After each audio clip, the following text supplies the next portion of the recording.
Good evening, welcome back. So this evening we're going to be doing a little bit of unboxing and reboxing because I sold something on Reverb. So we're going to do that last to save you guys the painstaking of watching me pack up something that's sold. But we're going to go ahead and start with the unboxing. So I grabbed this on eBay the other day. So if you guys are interested in one of these, you can get them on eBay. And let me just go ahead and show you what it is, and then I'll tell you. Oh, it's stuck in there. Okay, so these are, they say on the listing that they're pick holders, but you can get them to say Fender, Gibson, Gretsch, all kinds of different stuff. They have a whole bunch of them up there right now, and they're 14 bucks. It is a ceramic like mason jar type deal here. So I just thought it was cool. I probably won't put anything in it at all, but I thought it would look pretty good sitting on the bench somewhere. So I grabbed one of those, 14 bucks. Might be a little overpriced for it, but who knows? I mean, you could probably get something like that at Walmart, you know, a little mason jar or whatever for 5 or 6 bucks. But yeah, it says Gibson on it. It's got the American flag. Top don't really sit on there the greatest.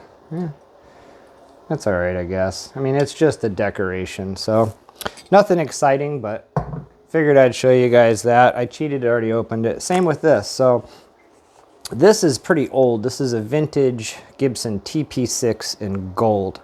The last one I had was in chrome, and it was a vintage one, and I sold it for almost $300 on Reverb. This predates the barcodes, so when I first got it, I thought, you know, I got a whole bunch of gold hardware parts, and we're getting ready to redo the 2 tributes and repaint those, and we've been talking about doing one of them with gold hardware, and I grabbed this because of that, but still sealed in the factory package and predating a barcode. I think I might put this one up for sale, and I don't know. It's just don't know what to do with this yet. Would you guys open this, or would you hang on to it, or would you sell it for profit? I don't know. I just don't know what to do with it. It was cool though, and I actually paid quite a bit of money for this one. Let me see what I got into this thing here. Purchases. Oh, that's the other thing I got to tell you guys about too. Okay, so I paid $157.50 plus $4.06 shipping, and with tax out the door, $172.47 for that. So, I mean, I paid for it, but like I said, the last one was in chrome, and I sold it for almost 300 bucks on Reverb, and I kind of regretted it because I wanted to use it, but again, it's a vintage and it's still in the factory package, so not sure what I want to do with that yet, but it is there. So I guess we'll go ahead and open this, and there's something on eBay that I want to show you guys that I think you guys might be interested in. I actually purchased 2 of them, and then right after I purchased it, what had happened is I got so excited when I seen how cheap it was, and then it wasn't until after I paid for it that I realized it's a clone. So I'll go ahead and I'll save that rest of that for later, and I'll show you guys what it is, because you're probably going to want to get one, because the real ones, wow, they really taped this. The real ones right now are going for anywhere $700 to $800. And again, I'll explain that to you. You guys will realize why they're so expensive. Check that out. A little air bubble thing. Boy, they really packed this good. This is crazy.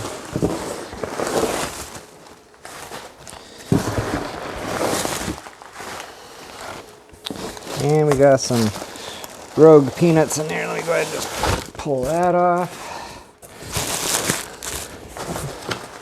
Where is the handle? There it is. Please don't have peanuts everywhere. Just a couple escaped. Go ahead and grab those. I'll stuff that back in there. I might need some of this packing material for the The boxing we're gonna do at the end of this video. And just stuff that in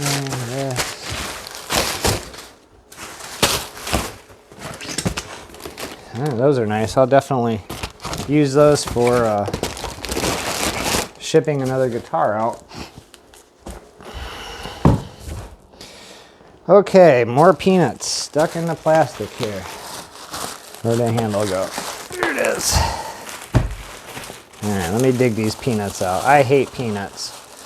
We got a big package the other day, something my wife ordered on Amazon, and it was just absolutely loaded with peanuts. And I'm like, throw those things away. I don't want peanuts, and neither does anybody else that gets a package. So needless to say, she did make me save them. So they're in a box. I might have to accidentally throw that box away because I just hate peanuts. They're so messy and they cling to everything, and then the little particles. Yeah, peanuts suck. I'll tell you, they went absolutely nutty fruitcake with this, but I can kind of understand why. This is a Murphy's Lab Gibson case here. At least the listing, what's the listing say? Where is it? It must be up higher. I've been purchasing a lot of stuff this past few days here. Okay, so it says hardshell case for 1964 Gibson Murphy Lab reissue 335 with the gold interior. So this case here is going to be identical to that case right here, which is for the 1964 345. So let's go ahead and check this out here. Fifth latch there. So it does have the Gibson tag on it, and believe it or not, these stupid little laminated tags sell for like $50 on Reverb, and that's just ridiculous. So there we go. Beautiful. Absolutely beautiful. It's got a little bit of garbage in it. I'll have to vacuum it out. So my idea with this was to put it with the BB King Lucille. Now it does have its original case from 1988, but I thought I might sweeten the pot for somebody because I am going to put that up for sale. And I thought maybe I'd put the BB King in here. Let's see how it looks in there.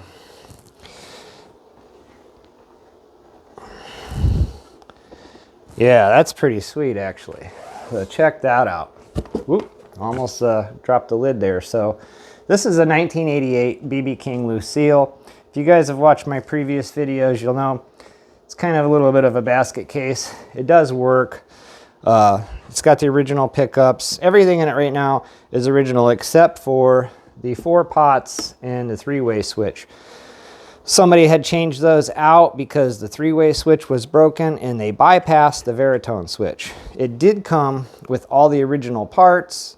I just haven't had time to get to it, and it's been hanging there for 6 months or so, maybe longer, I don't know.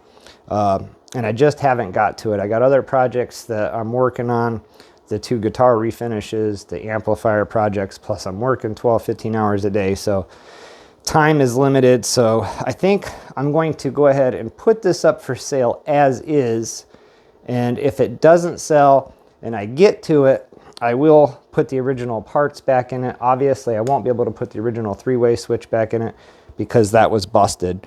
But yeah, so that's a 1988 Lucille there. Lots of finish checks on it and whatnot.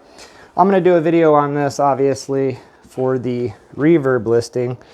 But yeah, I think I might put it in this. My other option was my dad has a black 335 without the Veritone. I'm sure you guys have seen that if you've been watching. He has basically the same case, but it's got a black interior. I don't know. I was thinking about finding out if he wanted to do a swap and then I could put his case with this guitar. I don't know. we can switch cases around or whatever. We'll figure it out. Or I'll just sell it as is with this one, but I'll be left with the original 1988 case, which I could put up for sale. I don't know. I don't know what to do with it yet, but that was my original thought, was to put this with it. Tell me what you guys think. Should I sell this with this case or the original one, which is in good shape, but obviously it's old and it shows its age.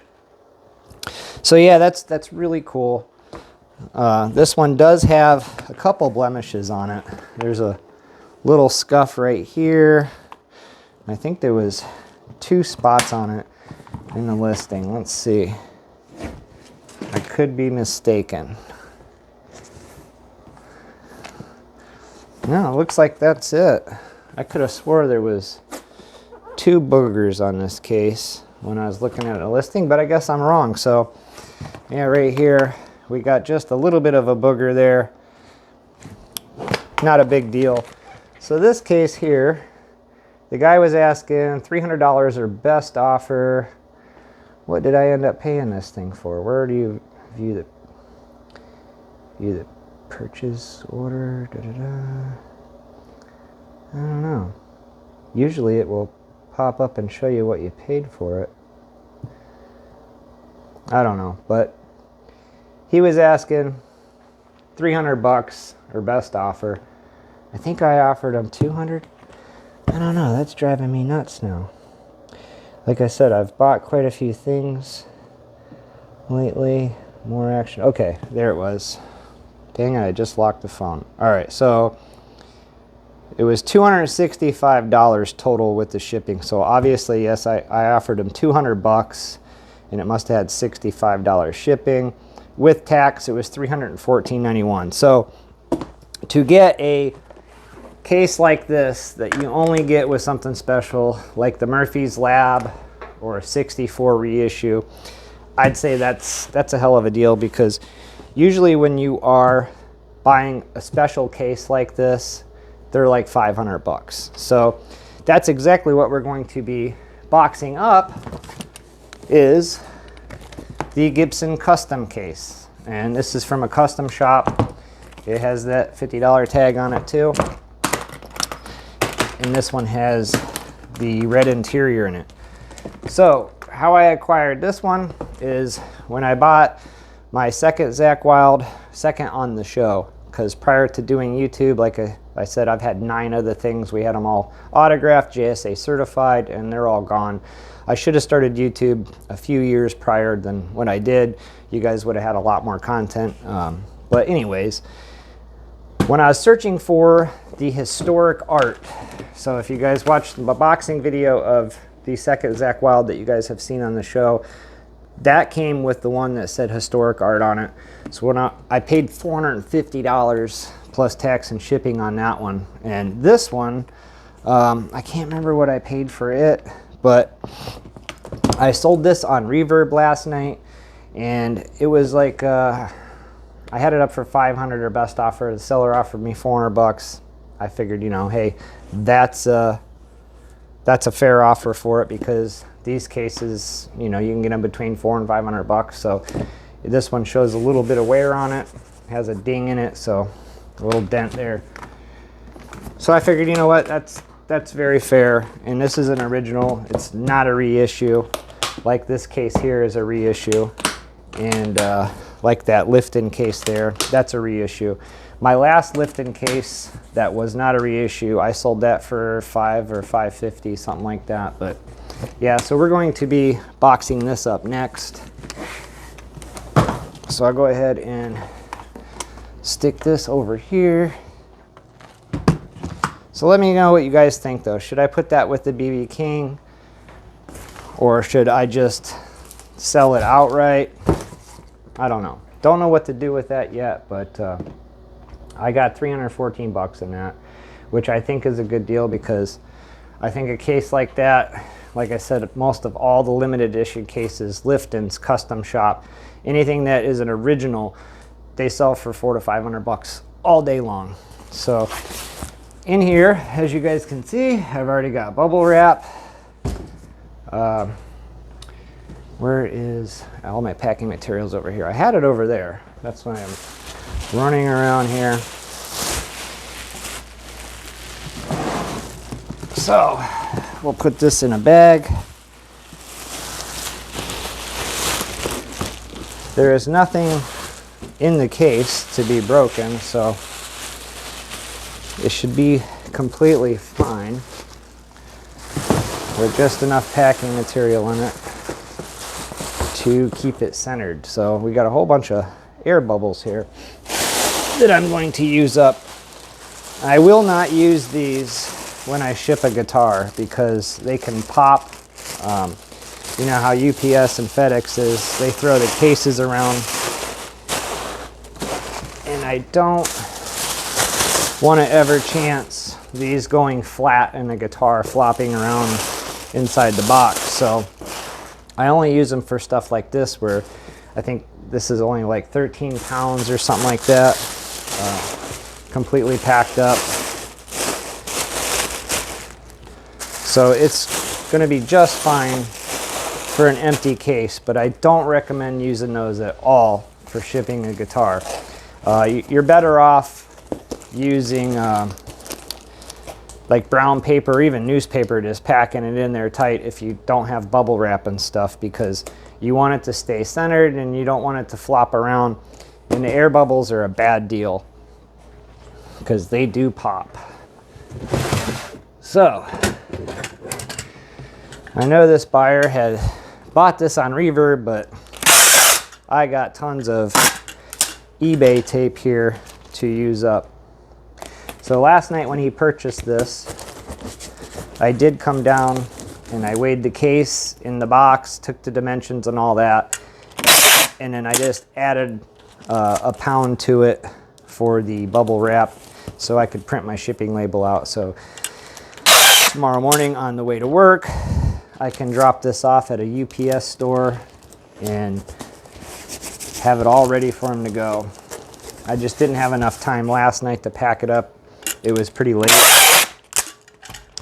But yeah, so this buyer here, he must have got himself a custom shop or something that he needed a case for. And it is nice to have an original case for it. That's why I went through the painstaking task of finding the historic art for the Zakk Wylde. I'm a stickler for having certain things to be completely factory original. When it comes to custom shops and limited edition stuff, I really think it should stay the way that it came. Obviously, I don't feel that way about everything. Studios and tributes, I feel they're fair game for tearing apart. There really ain't that much special about those, and they make a gazillion of them. They're their cheapest model, so it's really nice to have fun with those and just dissect them, tear them apart, refinish them, or just change electronics and stuff. So I still got to show you guys what I found on eBay, and I should have did that before this boxing part so you guys didn't have to wait for me to tape this all up. The bottom's already taped pretty good, but I always do this for extra precaution just in case. So that is all boxed up. When I go upstairs, I'll slap the shipping label on that. But here's what I wanted to show you guys on eBay. So, like I said, I purchased these, and let me see if there's anything on here that will incriminate me. No. So, I bought 2 of these pussy melters for $2.25 a piece. I thought, holy crap, those things are selling for like $700, so I better grab one. So it says I purchased this item on the 8th. It's pretty cool. It fooled me. If you look at it, it's got the woman's face on it, and it does say pussy melter just like the original one. Now what they did say is something is reversed on it. I think it's the moist and gushing or something like that. You have to read the description. But they did everything exactly like the original Pussy Melter, other than they flipped the words on a switch or something. So you have to go in, but everything is copied identical. So if you guys want one of these, they're on eBay. Let me see if I can find the seller here, right here. So this is the seller. If you guys are interested in getting one of these, let me see if that's in focus. Yeah, right. Maybe. Can you see that? Maybe. Anyways, it's Mr. Kate. He has 9 followers, 100% feedback, sold 761 items. That's how many stars he's got. 512 items he's sold. So that's all he's got right now on the eBay. And there is only one left. So he had 2 of them. He refunded me because I told him, I said, I'm just a collector. I buy, sell, and trade, stuff like that. I said, I really wanted an original one. I'm really sorry. Can you cancel the order? Because I didn't mean to do that to you, but I wanted to buy them before somebody else did because I got a notification on it. So again, if you guys want a Pussy Melter from like Steel Panther, they got the Butthole Burner and the Poontang Boomerang too. They should go ahead and clone those too so you can get the whole set. But originally when those came out, they were $200. They were $199. They sold out pretty quick. Now if you want one, $700-800. If you can find the whole set, the Pussy Melter, the Poontang Boomerang, and the Butthole Burner, you're gonna pay close to $1,500. I've seen them up there for $1,200 and $1,500 for the set. One set was signed by the Steel Panther band, and I think they wanted $2,500 for it. So those are really going up in value. So if you guys don't mind about not having an original one, but one that's identical to it, go ahead and go snag that one now for $225. So I guess I'm just going to wrap that up right now. I just wanted to unbox that stuff, get this boxed up for the guy that purchased it, and just kind of pick your brain and see what you guys thought about the 64 reissue case. Right here is the one for my 64 reissue. That one actually was supposed to be for a Murphy's Lab. These things screw with me. Some have 5 latches, some have 4. This does have another one. Where is it? There it is on the back. So yeah, and this one looks a little different. So my 64 is gold inside. I think this one is orange. Yeah, this one's a little more orange. So check that out. And this has the plush interior in it. Now, my 64 case here, I just realized it, but I had the 50th anniversary all gold 57 custom shop. They had the gold headstock, Les Paul, gold everything on it. It had this same interior in it with the lacquered tweed on it. I should have kept that case because I traded that guitar for a 76 custom, and he gave me several $1,000s cash too for that trade. You guys can check that video out too. But yeah, it had this really nice gold interior in it. It's very reflective too, actually. I don't know if you guys can see that, but the light actually changes the way it looks. So I didn't realize that when I purchased that, but again, that one's supposed to be from a Murphy's Lab. Just slightly different interior in it, but still nonetheless, I think it was worth the $300. So till next time, guys, don't forget to like and subscribe. We're going to have a lot more videos coming up that are more exciting than my boxing and unboxings, I promise. So again, thank you, and till next time.